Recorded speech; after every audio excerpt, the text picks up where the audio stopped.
আসসালামু আলাইকুম। আমি দিলারা হক সিলেট থেকে বলছি। বাংলাদেশি ব্লগার দিলারা চ্যানেলে স্বাগত জানাই।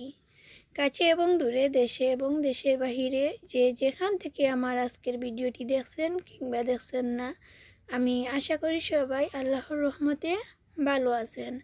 আলহামদুলিল্লাহ, আল্লাহর অশেষ মেহেরবানিতে আমরাও ভালো আছি। বরাবরের মতো আবারও চলে এলাম নতুন আরেকটি ব্লগ ভিডিওর মধ্য দিয়ে। আজকের ভিডিওটিও আমি সরাসরি আমার কিচেন থেকে শুরু করলাম। আশা করি আপনাদের ভালো লাগবে। আপনারা যারা যারা আমার সাথে যুক্ত হয়েছেন ভিডিওটি দেখতে থাকুন, আমার সঙ্গে থাকুন। আজকে হচ্ছে আমি রান্না করব শসা আলু মিক্স একটা তরকারি। তো এখানে হচ্ছে ছোটো সাইজের রুই মাছ নিয়েছি, আর রুই মাছ দিয়ে আমি শসা এবং আলু দিয়ে তরকারি রান্না করব। এটা আগে কখনো রান্না করিনি, আজ ফার্স্ট টাইম রান্না করব। তো এটা যখন রান্না করে খেয়েছি, মাশাআল্লাহ এত বেশি ভালো লেগেছে। আমি যখন রান্না করি তখন আমার মনে হচ্ছিল না যে এত বেশি ভালো লাগবে। আর আপনাদের ভাইয়া হচ্ছে আজকে যাওয়ার পর আর কোনো কিছু বাজার দিয়ে পাঠাননি। তো কয়েকটা শসা ছিল, কয়েকটা আলু ছিল বাসায়। তো আমি এটা দিয়েই একটা রেসিপি করে ফেললাম। আর আগে তো কখনো খাইনি, আর মনে হচ্ছিল যে খেতে পারবো না। আলহামদুলিল্লাহ এত বেশি ভালো লেগেছিল। রুই মাছ দিয়ে শসা আলুর তরকারি আপনারা যারা এখনও খাননি, একবার হলেও বাসায় ট্রাই করে দেখতে পারেন। এই রেসিপিটা আমার মনে হচ্ছে খুব বেশি ভালো লাগে। আপনারা যদিও খেয়ে থাকেন তাহলে তো জানেনই, আর যারা যারা এখনও খাননি অবশ্যই বাসায় ট্রাই করে দেখতে পারেন। তো আপনাদের সাথে কথা বলতে বলতে মাছ ভাজি করে নিচ্ছি, আর আপনাদের সাথে সেই পুরনো কথাটা আবারও শেয়ার করতে চাচ্ছি। যারা যারা আমার ভিডিওটিতে লাইক দেননি, প্লিজ ভিডিওটিতে একটি লাইক দিয়ে পুরো ভিডিওটি কন্টিনিউ করবেন। আর যদি আপনি আমার চ্যানেলে আজ নতুন ভিজিট করে থাকেন, আমার ভিডিওটির কোনো অংশ যদি আপনার কাছে একটু হলেও ভালো লেগে থাকে, আর এ ধরনের ভিডিও যদি আপনি আরও দেখতে চান, আমার এই ছোট্ট চ্যানেলটি সাবস্ক্রাইব করে পাশে থাকা বেল বাটনটির অল অপশনটি চেপে দিবেন। এতে করে আমার দেওয়া পরবর্তী ভিডিওর নোটিফিকেশন সবার আগে আপনার মোবাইলে চলে যাবে। আর যদি অলরেডি আপনি এই কাজটি করেই থাকেন তাহলে আপনাকে অসংখ্য ধন্যবাদ। এতক্ষণ ধরে সেই বিরক্তিকর কথাটা বলতে বলতে আবারও চলে এলাম মূল প্রসঙ্গে। এই যে মাছ ভাজি হয়ে গেছে, এখন হচ্ছে মাছ ভাজার তেল দিয়ে আমি রান্না করে ফেলছি। আর যেহেতু এখানে অল্প তরকারি, তো আমার এই তেলেই হয়ে যাবে। এখানে হচ্ছে আমি পেঁয়াজ রসুন দিয়ে দিচ্ছি, আর এটা একটু লালচে হয়ে আসার পর এখানে দিয়ে দিচ্ছি লবণ, আর সামান্য পানি দিয়ে হচ্ছে আমি গুঁড়া মশলাগুলো অ্যাড করে দেব। পানি দিয়ে গুঁড়া মশলাগুলো দিলে হয় কি, আর মশলাগুলো পুড়ে যায় না, আর তরকারির টেস্টটাও ভালো আসে।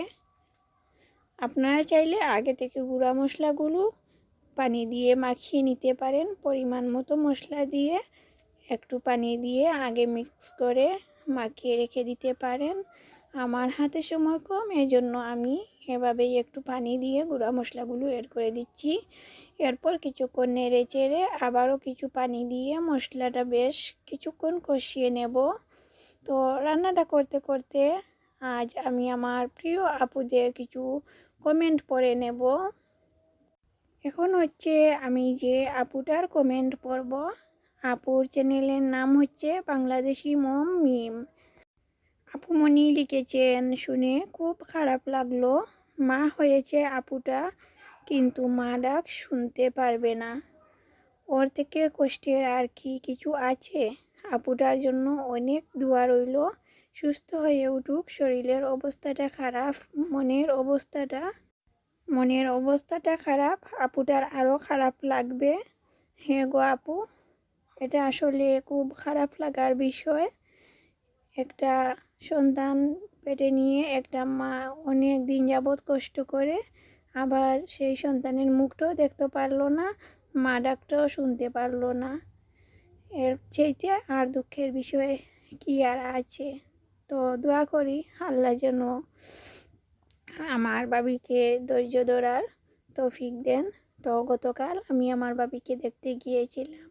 আসলে কি আর বলবো, খুব বেশি কষ্ট লাগছিল বাবির জন্য। তো বাবিকে বললাম যে কি হয়েছিল, কোনো আঘাত পেয়েছো নাকি? উনি বলেন না। তো ডাক্তাররাও বলছে কোনো আঘাত না পেলে এরকম কিছু হয় না, হয়তো বা কোনো আঘাত পেয়েছেন, হয়তো বা বয়ে বলছেন না যে একটা বাচ্চা এভাবে মারা গেল, আবার তাও আবার বাবার বাড়িতে এই ঘটনাটা ঘটেছে, এজন্য হয়তো বা ভাবি ভয় পাচ্ছেন। কিছু আর বলার নাই, সব কিছু হচ্ছে আল্লাহর হুকুম। আল্লাহর হুকুম ছাড়া একটা গাছের পাতাও নড়ে না। তো ওনাকে কি আর বলবো, কিছু বলার নেই। এরপর হচ্ছে আমি যে ভাইয়ার কমেন্ট পড়ব, ভাইয়ার চ্যানেলের নাম হচ্ছে আফরাজ আহমেদ। এরপর হচ্ছে ভাইয়া লিখেছেন, জি আপু, আপনার ভাবি ও আপনার বাবা এবং আপনার পরিবারের জন্য সকলের জন্য দোয়া রইল। আল্লাহ পাক যাতে আপনার পুরো পরিবারকে সুস্থ করে দেন, আমিন। ভাইয়া আপনার জন্য অনেক অনেক দোয়া রইল, আপনার পরিবারের জন্য অনেক দোয়া রইল। আপনার প্রবাস জীবন যেন অনেক সুখের শান্তিতে যায়, এটাই দোয়া করি। তাছাড়া অনেক আপুরা অনেক সুন্দর সুন্দর কমেন্ট করেছেন। আসলে আপুদের মনটা এত সুন্দর, এত ভালো, যার জন্য এত সুন্দর সুন্দর কমেন্ট করেছেন। সব আপুদের কমেন্টের রিপ্লাই দিতে না পারায় আমি সত্যিকারেই দুঃখিত। এই ছিল আমার আজকের ভিডিও। পরবর্তী ভিডিও দেখার আমন্ত্রণ জানিয়ে আজ এখানেই বিদায় নিচ্ছি। আল্লাহ হাফেজ।